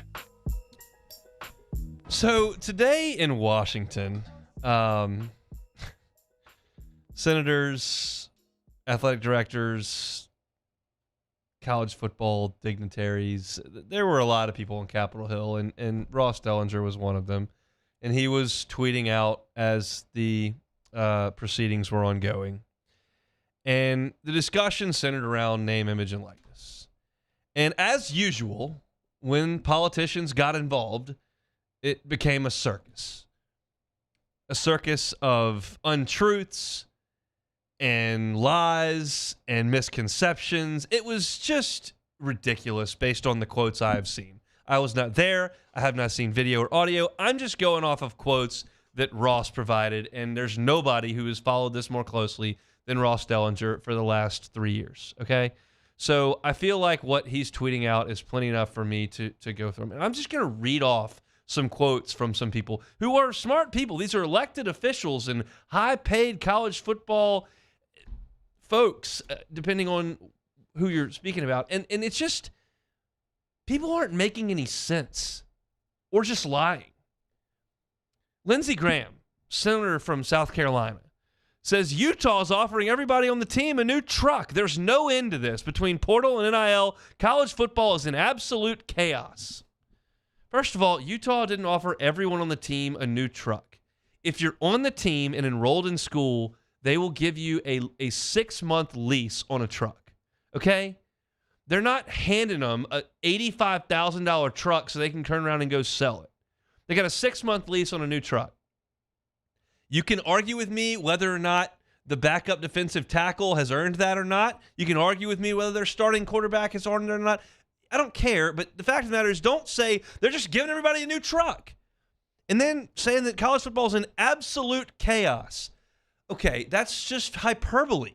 We were in chaos during COVID when conferences were deciding whether or not to play, and you had some school stadiums that had 2,000 people in them and some that had 20,000 people, and then on some games, Thursday, a game got canceled, so you couldn't play on Saturday. So then LSU had to go fly up to Missouri to go play them because they were available. But, they got 14 guys out. Like, that is chaos in the sense of past history of college football to today. We have no idea who's playing who's going to be there, who's available, who's got COVID, who doesn't.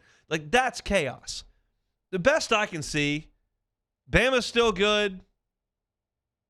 Georgia's still good. Cal still sucks. There's still packed houses, great players, awesome games, TV ratings are high. We're not in chaos. Is there too much movement? Maybe. But to say that, well, just giving everybody a truck in college football is in chaos, that's just a hyperbolic statement, Senator Graham. We'll go on to Notre Dame Athletic Director Jack Schwarbrick, who's there.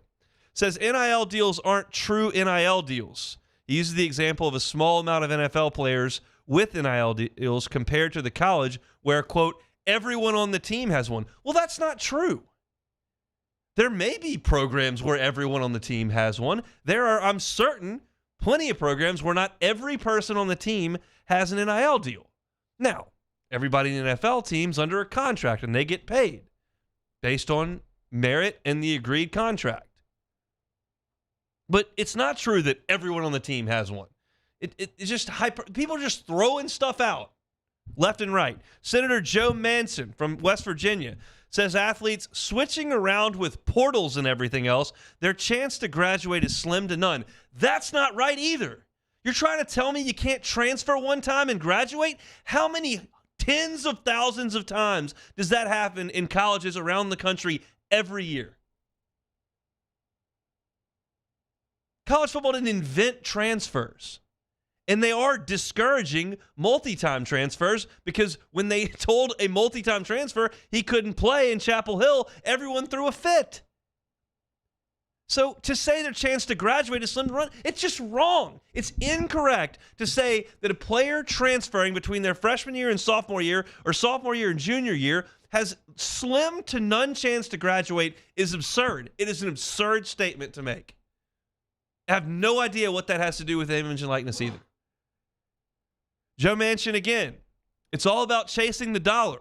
That's not what it was designed to be. If that's it, go from high school to the pros. Well, Joe, guess what? That's not allowed. You're not allowed to go from high school football to the NFL. It's against the rules. You have to play somewhere. you can't play in the NFL. The NBA has decided, okay, well, you can come play in the G League. You can go play overseas. Baseball, they allow you to go straight from high school to the pros. This concept exists other places. It doesn't exist in football. So don't say that. And I get a little irritated when I hear it's all about chasing the dollar. It's not what it was designed to be. It was designed for the clubs in the 1914 to go play and go play a game for 4 hours. Now there's tens of millions of people watching. There's hundreds of thousands of people in the stadiums. And there's billions of dollars.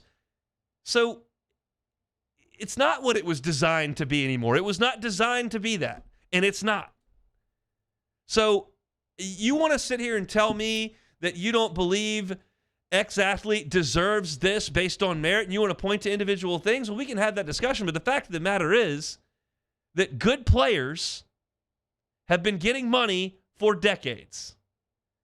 And there are a lot of cases, not the majority of student athletes, but there are already a lot of cases where individual players really kind of do deserve money. I've hated forever on the other side of this, athletes pre-NIL saying, well, we're getting screwed. When I go, well, wait a second, there is a value in an education, and there is a value in the experience that you get as a college player in getting you ready for professional ranks. But to just throw that away and go to the extreme, I'm just not on that boat either. Mansion, this is a gem of a quote. What a quote this is. It's hard to root for the kids when they're multi-million. Huh? I don't know that there would have been a ton of folks around here that would have turned their nose up at Tyrann Mathieu entering his junior year. Yeah, I saw you force all those turnovers and you were a Heisman finalist, and we went 12-0, 13-0, and got played for the national championship. And now that a bunch of car dealerships are involved in you and you got food sponsorships, what's your checking account say?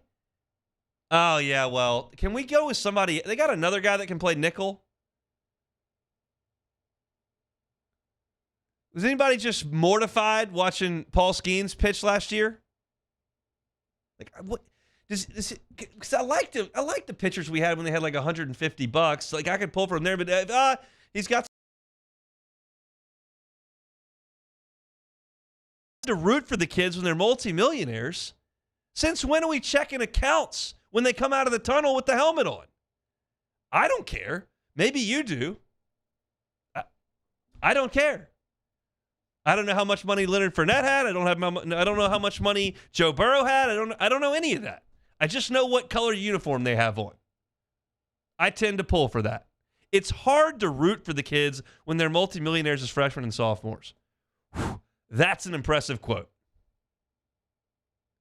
I don't like pulling for I don't like pulling for Jalen Milroe when he's a multimillionaire. It has nothing to do with his money. I just don't like his team. All this stuff, to me, is just ridiculous. And some of the quotes coming out today are just discouraging. So much hyperbole, so little substance. If you're going to argue that players in this sport of college football that is a $1 billion+ entity don't deserve any money, I'm going to need a better explanation than, well, it's hard to pull for them. I'm going to need a better explanation than, well, they all got cars now. They all got new cars. What? I'm going to need a better explanation than, this transfer, they can't graduate. What are we talking about? Did anybody prepare for this? Did anybody bring some actual notes, some actual data? I don't know that Congress needs to be involved. They probably got some other things they need to figure out. All I know, which has been my contention from the start, is I don't care if the players get paid or not. Doesn't affect me that much. I understand that there's a ton of value in many of the players that we discuss here in the Southeastern Conference. It doesn't necessarily apply to the Southland Conference, but we talk about the Southeastern Conference. There are a lot of players that are pretty influential in the Southeastern Conference. And if you want to do a commercial for a car dealership or a restaurant, you want to jump on Instagram and make a few posts, like, there is value in that in marketing, whether you as the fan like that or not. It doesn't change the fact that there is value in it. And then as you creep to the other side, and I've never hidden from this, what does it mean for LSU? If LSU cannot recruit in this landscape, it'll make me cranky. If you're losing every in-state 4 and 5 star to A&M in Texas and USC because they got more money than you, I'll get cranky about it. But that's just a me problem because I pull for LSU. All this big picture stuff, I can't get on board with all this whining. Best I can tell, the teams that were always good are still good, and the teams that always sucked still suck. And we've been paying guys for like 4 years legally and 50 years illegally. I thought it was a clown show on Capitol Hill. We'll come back and close out the Hunt Palmer Show next. The Hunt Palmer Show. One Bath and Closets, onebathandclosets.com is the website. David Duvall and his team been in the game 30 years, redesigning and remodeling bathrooms and closets. Look, maybe it's not a great time for you to move. You're locked into a great interest rate. You like the place you live in, but you could use some upgrades to your living situation. This is the perfect time to call One Bath and Closets. Maybe you can put that on the Christmas list. Get that brand new bathroom. They can do the entire full-scale bathroom renovation, and there's financing available. So you go, oh, I'd love to do that, but I don't know if I can cut that check today. Well, talk to David Duvall, One Bath and Closets, about financing options. They have got those available, and they can discuss them with you at a free consultation. They can also do something simple like a tub-to-shower conversion. You pull that tub out, you put in a glass walk-in shower, changes the aesthetic, changes the functionality of your bathroom. OneBathAndClosets.com is the website. You can look at the reviews that they've got from their satisfied customers. You can look at the pictures of their great work, and you can request that free consultation at OneBathAndClosets.com. In times of need, get a full list of phone numbers, websites, and other important emergency information on the Demco Stormwatch page at 1045ESPN.com.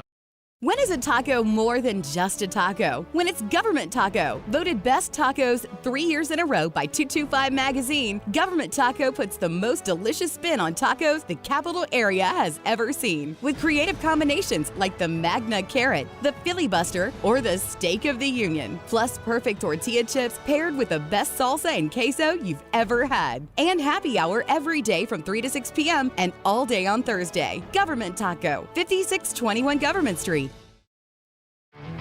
There it is, the extra mile, on the border of expected and extraordinary for those willing to go further, like vans customized for work or play, with safety and tech to keep you connected, supported by a 5-star sales, service, and finance team, and backed by the 1-star you know. So go the extra mile. It's never crowded, because so few have what it takes to go there. Mercedes-Benz Vans.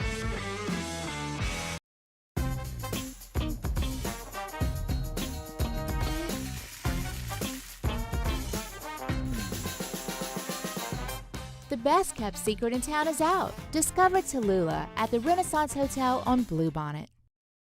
Gulf Coast Bank and Trust is giving our customers the power to bank anywhere, anytime during this challenging event. And we're right there with you. Our mobile banking app is a smart way to manage your money and time. Gulf Coast Bank and Trust, the bank that cares about you. Electricity is all around us, and our families depend on it. Every day is sparked by the power of a cold drink or a warm meal, a movie night, and a comforting light at the end of a dark hallway. From sunrise to sunset, playtime to bedtime, our team is ready to take care of your electrical needs. Even in the case of an after-hours emergency, the light in your life shines brighter with Mr. Electric. It was a humid day, barefoot children play, looking for that summer shade. Time just slips away. Oh, Louisiana, some kind of hold on me. Like cypress stumps, your roots are planted deep inside of me. Running Boards Marketing can help you get their attention. Imagine your brand's message on a giant LED billboard truck that can't be skipped and is nearly impossible to ignore. Running Boards Marketing is the leader in effective and affordable advertising on digital mobile billboards, which are 2 times more effective than traditional billboards. With a 97% recall rate, you'll leave a lasting impression with your customers. Voisin, inviting you to join me, along with the coaches Todd Black and Jimmy Roy, for Louisiana Prep Weekly. We're talking Dunham Tigers football with special guest defensive coordinator Caleb Leindecker. Louisiana Prep Weekly, Wednesday night at 6, live from Walk-Ons in Town Center on 104.5 ESPN Baton Rouge.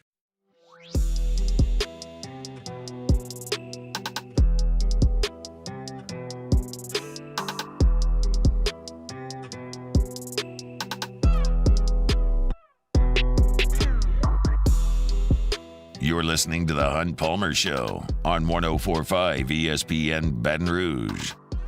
Congratulations to Dean Lurkey. Dean, our Week 7 winner in the 2023 Twin Peaks College Football Pick'em Contest, wins a Twin Peaks gift card.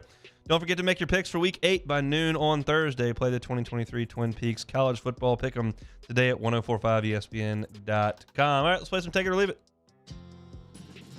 All right, first one here. Aaron Nola will help the Phillies take a 2-0 lead in the NLCS tonight. Take it or leave it. I will take it. The Phillies in that yard, I'm not picking against anytime soon. They are crushing everything in sight. Castellanos and Harper are putting up numbers that have not been duplicated since Ruth and Gehrig in 28, I heard today. So that place is an absolute madhouse, and Nola's good, and they're going to win the game. So I'll take Aaron. Hopefully, one of his last starts in Citizens Bank Ballpark as a member of the Phillies before he comes to the north side of Chicago and pitches for us. All right, next one here. Kim Mulkey announced today that the scout team of men who help the women practice will receive championship rings. Take it or leave it. I'll take it. That's awesome. I think that's fantastic. I know that a lot of organizations in professional sports are able to give a lot of staffers championship rings when that happens. I know that when LSU won a football championship in 2019, a good number of folks who weren't exactly on the field got some rings. I think guys that invest that much time in helping the women practice and prepare and are an integral part of the operation deserve some recognition, and Kim fought for them and got it. So for those that don't know, some former high school basketball players that are students at LSU help the Lady Tigers practice. They run scout team stuff for them. So that's really cool. So I'm pumped for those guys. All right, last one here. Shane Beamer kicked something after South Carolina's loss to Florida, which I guess it's worthy of kicking something. Yeah. Now he has a broken foot. He does. Going Lou Groza on a wall. Take it or leave it. I'm going to leave it. He was lighthearted in his press conference about it today. He said, I kicked something, and then the adrenaline wore off, and I realized that I might maybe screwed something up, and they got an x-ray, and he does have a broken bone in his foot. So he's going to keep coaching, but he's probably going to be in a boot or something.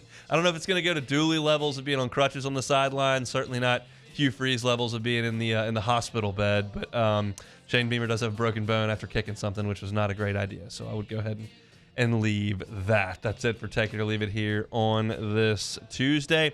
The Baton Rouge Zydeco take to the ice for the first time when they face off with the Columbus River Dragons Thursday, October the 26th.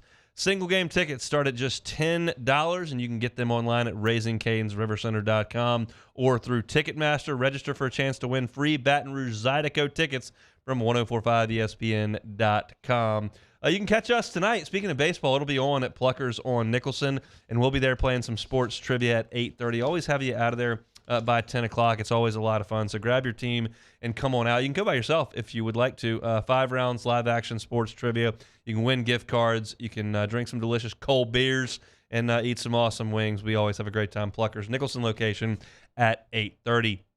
Looking forward to tomorrow's show. We'll chat with our guy JD Piquel of On3 Sports. It'll be a What If Wednesday, and of course our SEC Power Rankings will be coming up on tomorrow's show. So moving right along with LSU and Army Week. If you missed today's show, you can catch it on demand, 1045ESPN.com's On Demand tab.